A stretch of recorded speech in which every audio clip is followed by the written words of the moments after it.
मैं भारतीय वायुसेना में एक लड़ाकू विमान चालक हूँ। मैं टारगेट ढूंढने की कोशिश कर रहा था। आपके एयरफोर्स ने मुझे गिराया। उसके बाद मुझे अपना जहाज छोड़ना पड़ा था जो टूट गया था, और मैंने इजेक्ट किया। इजेक्ट करते ही उसके बाद जब मेरा पैराशूट खुला और जब मैं नीचे गिरा, मेरे पास पिस्तौल थी और लोग बहुत ज़्यादा थे और मेरे पास बचाव का सिर्फ एक ही साधन था। मैंने अपनी पिस्तौल गिरा दी तो मैंने भागने की कोशिश की।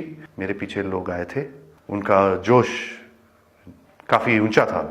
उसी समय पाकिस्तानी आर्मी के 2 जवान आए एंड उन्होंने मुझे बचाया वहाँ से। पाकिस्तानी आर्मी के एक कप्तान थे, वो आए, उन्होंने मुझे इन लोगों से बचाया, मुझे और कुछ होने नहीं दिया।